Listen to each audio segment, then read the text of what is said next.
Violins of Hope. What yes. is it, and how is your involvement? Yes, so Violins of Hope is an incredible statewide initiative that's been really spearheaded by Alan Ross and the Jewish Federation of the Quad Cities. He has worked over years to kind of think about this topic and learn about this program of Violins of Hope and bring it to the Quad Cities, but also bring it to the entire state. So Violins of Hope is about almost 70 violins that have survived the Holocaust.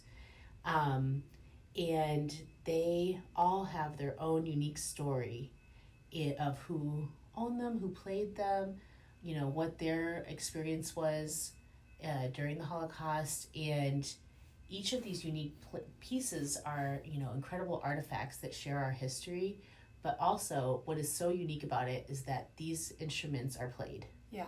So we have a partnership with the Quad City Symphony Orchestra, with many museums around our area, and even across the state with the Des Moines Symphony, Sioux City Symphony, where students, community members, museum goers, symphony goers can all, hear the sounds of these instruments, and by talented musicians be able to pick up this historic piece and hear the sounds that are coming from that.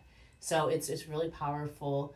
We worked with Ballet Quad Cities. They've done some amazing performances alongside of the programs that are being developed musically. And it's just been a powerful partnership. There's violins at German American Heritage Center that can be viewed, at the Putnam, at the Figge, even down at Danville Station in Danville, where Anne Frank had a pen pal, uniquely enough. So Alan is such a great person to partner with, and the Jewish Federation is a great organization to partner with because they really bring people together from across the community. Several years ago, we did a project on Anne Frank and had many, many different performances, programs, school visits, all related to that topic. And just about every cultural institution, played a role in that partnership. So what can people expect when they go to either German American Heritage Center or to Putnam Museum and Science Center? What are they physically laying eyes on? Sure. So at the Putnam, we have about 10 violins on display. Okay. And we showcase not only the violins from the front, the back might have an inlay of a Star of David or some special, unique quality to it. But also we have the stories of the people. Okay. The most important thing is who had this violin? What was their story? What was their experience? Yeah. Additionally, we were able to, on loan, have a Star of David sewn onto a 1930s era dress and have it like a tableau kind of developed of seeing how you would hold the violin, seeing the, kind of imagining someone in that space and playing that violin while reading about their story. There's a bunch of programs that you can find on the Violins of Hope website. Yeah. And, whether it be a concert performance, a school visit, or even ballet performances, there is a variety of different offerings throughout April 30th about. Okay, perfect. So there's plenty of time for folks to come and see them and try to experience and soak in those stories. Are there any violins in your care currently that you're like, this is a must-see story, a must-see piece that really just kind of landed with you? Oh, we have a really incredible one that is actually, you look at the back of the violin and the carving, there's like this village scene almost, and it's a very historic piece, very old piece, and just being able to see a violin. I've never seen a violin that had that much intricacy of carved scenes in the back of it. Yeah. So I would encourage visitors to kind of take a close look at that. Maybe it's a mother of pearl inlay. They're very beautiful on their own.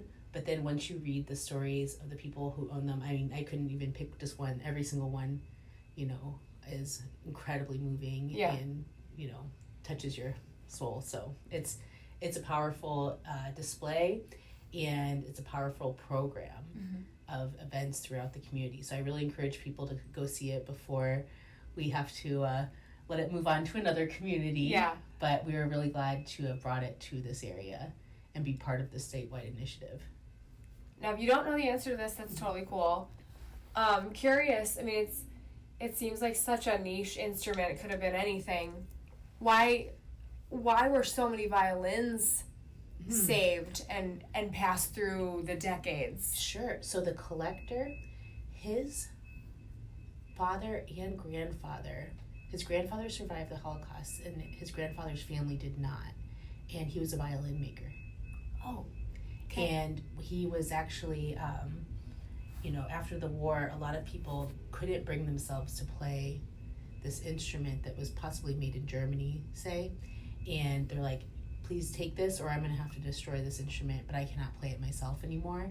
And so the collection grew, and he wanted to preserve the history and preserve the stories and, preserve the instruments themselves. Mm-hmm. So it's now on to the third generation of collector, and the collector is generous enough to come to our community and, really share the stories of the instruments. Yeah.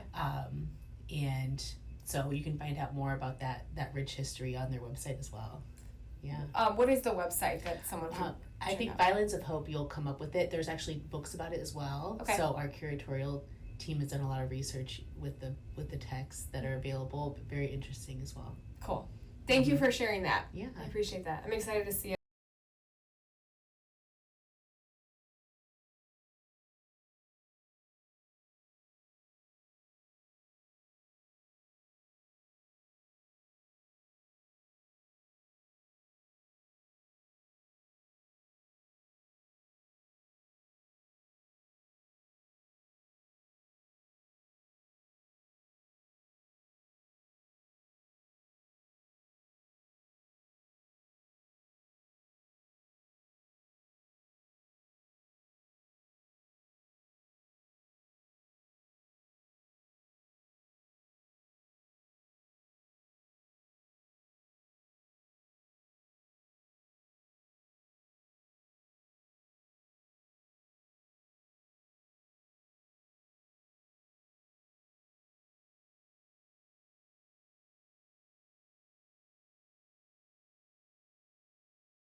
You've been listening to QC That's Where, powered by Visit Quad Cities. The stories don't stop here. There's always more happening, more to discover, and more reasons to say, QC That's Where. Explore it all at visitquadcities.com.